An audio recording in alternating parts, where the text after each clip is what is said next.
ஸ்ரீ நற்பவி தமிழ் உறவுக்கு வணக்கம். எங்களுக்கு தொடர்ந்து ஆதரவு தர சப்ஸ்கிரைப் செய்து பெல் ஐக்கான் பட்டனை அழுத்தவும். இந்திய குடியுரிமை திருத்த சட்டமும் அதைத் தொடர்ந்து தமிழக வெற்றி கழகத்தின் விஜயோட பதிவும் இதைத்தான் நம்ம இன்னைக்கு பார்க்க போகிறோம். முதல்ல இந்திய குடியுரிமை திருத்த சட்டம் இதை பார்த்துக்கிடுவோம். அதுக்கப்புறம் நடிகர் விஜயோட அந்த பதிவை பார்க்கலாம்.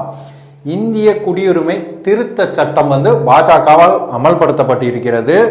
இந்த இந்திய குடியுரிமை சட்டம் என்ன சொல்கிறது என்றால், பாகிஸ்தான், ஆப்கானிஸ்தான், பங்களாதேஷ் போன்ற நாடுகளிலிருந்து வெளியேறிய சிறுபான்மையை சேர்ந்த, அதாவது இந்துக்கள், பௌத்தர்கள், சமணர்கள், கிறிஸ்துவல், பார்சிகள் போன்றவர்களுக்கு குடியுரிமை வழங்குவதுதான் இந்த சட்டத்தோட முக்கிய குறிக்கோள். இதற்கு முன்னால் இருந்த சட்டம் என்ன சொல்லுதுன்னா, அதாவது 1955 இந்த குடியுரிமை சட்டம் என்ன சொல்கிறது என்றால், 11 ஆண்டுகள் வெளிநாட்டிலிருந்து இங்க தங்கியவர்களுக்கு குடியுரிமை வழங்கலாம் என்று இந்த சட்டம் சொல்கிறது. இப்போ இந்த திருத்தப்பட்ட சட்டம் என்ன சொல்கிறது என்றால், 6 ஆண்டுகளே போதுமானது. இது மத ரீதியாக இந்த 3 நாடுகள், ஆப்கானிஸ்தான், பங்களாதேஷ், பாகிஸ்தான், மத ரீதியாக மத ரீதியாக பாதிக்கப்பட்ட மக்களுக்கு வழங்கப்படுகிறது. அங்க மத ரீதியாக துன்புறுத்தலுக்குள்ளான சிறுபான்மையினமான இந்துக்கள், பௌத்தர்கள், சமணர்கள், கிறிஸ்துவர்கள், பார்சிகள் அவர்களுக்கு இந்த சட்டத்தின்படி குடியுரிமை வழங்கப்படுகிறது. இந்த சட்டத்தை சில பேர் எதிர்க்கிறாங்க, சில பேர் ஆதரிக்கிறாங்க. அவனுங்க ஏன் எதிர்க்கிறாங்க, அவங்க ஏன் ஆதரிக்கிறாங்க, அதையும் நம்ம பார்ப்போம். இந்த சட்டத்தை எதிர்ப்பவர்கள் என்ன கூறுகிறார்கள் என்றால், இந்த சட்டம் மத ரீதியாக இருக்கிறது என்று, அதனால் இந்த சட்டத்தை நாங்கள் எதிர்க்கிறோம் என்று கூறுகிறார்கள். ஆதரிப்பவர்கள், இந்த சட்டத்தை ஆதரிப்பவர்கள் என்ன கூறுகிறார்கள் என்றால், அங்குள்ள, அதாவது பாகிஸ்தான், பங்களாதேஷ், ஆப்கானிஸ்தான் போன்ற நாடுகளில் சிறுபான்மை மக்கள் பெரிதும் பாதிக்கப்படுகிறார்கள். அங்கு இஸ்லாமியர்கள் அதிகமாக இருக்கிறார்கள். அங்குள்ள இஸ்லாமிய தீவிரவாதி குழுக்களால் தொடர்ந்து சிறுபான்மை மக்களான இந்துக்கள், பௌத்தர்கள், சமணர்கள், இந்த பார்சி மக்கள் பாதிக்கப்படுகின்றன. அதனால்தான் அவர்களை பாதுகாப்புக்குத்தான் இந்த சட்டம் என்று அதை ஆதரிப்பவர்கள் கூறுகிறார்.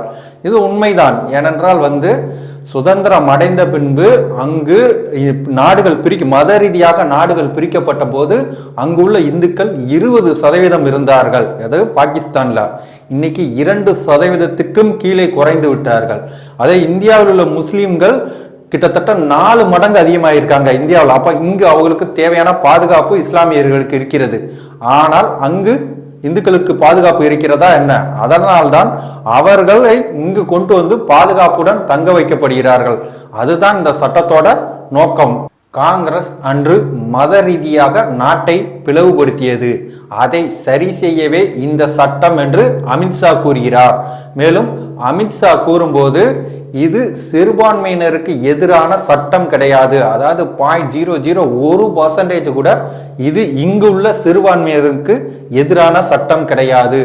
ஊடுருவர்களுக்கு, அதாவது வேற நாட்டில இருந்து இங்க ஊடுருவர்களுக்கு எதிரான சட்டம் என்று கூறியிருக்கிறார். சரி, விஜயோட, அதாவது நடிகர் தமிழக வெற்றி கழகத்தோட விஜய் அவர்களோட பதிவை பார்த்துருவோம். சமூக நல்லிணக்கத்தோடு வாழும் இந்த நாட்டில் இந்த குடியுரிமை திருத்த சட்டத்தை ஏற்றுக்கொள்ள மாட்டோம் அப்படிங்கிற மாதிரி மொத்தம் 2 பாயிண்ட் கொடுத்துருக்காரு. இது ஒரு பாயிண்ட். 2வது பாயிண்ட், இந்த சட்டத்தை தமிழ்நாட்டில் நடைமுறைப்படுத்தக்கூடாது, அதை ஆட்சியாளர்கள் உறுதிப்படுத்த வேண்டும். இந்த 2 பாயிண்டை தான் கருத்தை தான் அவர் முன் வச்சிருக்காரு. இந்த 2 கருத்துமே தவறானது. முதல் இந்தியாவுக்கும் அந்த குடியுரிமை திருத்த சட்டத்துக்கும் சம்பந்தமே கிடையாது. இங்க இருக்கவங்களுக்கு இந்த சட்டம் பொருந்தாது. வெளிநாட்டில் வாழும் அங்க மத ரீதியான துன்புறுத்தலுக்கு ஆளான மக்களுக்கு கொடுக்கப்படும் இந்த சட்டம். இந்த சட்டத்துல இருக்கிறதுனால இங்க சமூக நல்லிணக்கம் என்ன பாதிக்கப்படும், அதாவது வெளிநாட்டுல இருக்க குடியுரிமை வழங்குறதுனால இந்த சட்டத்தால என்ன பாதிப்பு ஏற்படும் அப்படிங்கிறது தெரியல. விஜய் புரிந்து கொண்டு பேசுகிறாரா என்று தெரியல. 2வது, தமிழ்நாட்டில் இதை நடைமுறைப்படுத்தக்கூடாது, அதை ஆட்சியாளர்கள் உறுதிப்படுத்த வேண்டும் என்று கூறியிருக்கிறாரு. இந்த சட்டத்துக்கும் தமிழ் மாநிலத்துக்கும் எந்த சம்பந்தமே கிடையாது. ஏன்னா இது ஒரு சென்ட்ரல் கவர்மெண்டோட ஒரு சட்டம்.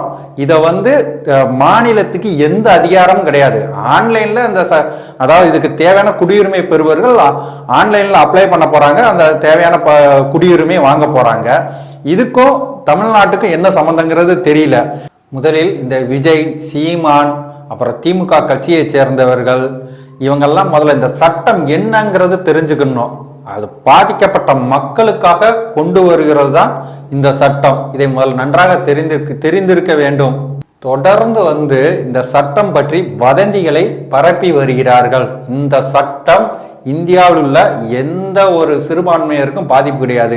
என்ன மாதிரி வதந்தி பரப்புறாங்கன்னா, இங்க இருக்க இஸ்லாமியர்கள்லாம் வேற நாட்டுக்கு அனுப்பி விட்டுருவாங்க, இங்க இருக்க இஸ்லாமியர்களை கொடுமைப்படுத்திடுவாங்க இந்த சட்டத்தின் மூலம் அப்படின்னு தொடர்ந்து ஒரு தவறான ஒரு பிரச்சாரம் எதிர்கட்சிகளால் பரப்பப்பட்டு வருகிறது. முதல்ல இந்த சட்டம் கொண்டு வர வேண்டிய அவசியமே இருந்திருக்காது. எதனால? காங்கிரஸ் மத ரீதியாக நாட்டை பிரிக்க போது அங்குள்ள இந்துக்கள், அதாவது இந்துக்கள், சமணர்கள், பௌத்தர்கள், சீக்கியர்கள் போன்றவர்களை பாதுகாப்பாக அன்றே கொண்டு வந்திருந்தால் இந்த சட்டம் தேவைப்பட்டிருக்கவே பட்டிருக்காது. அன்னைக்கு அவர்கள் செய்த தவறை இன்று பாஜக அதை சரி செய்கிறது. நன்றி, வணக்கம்.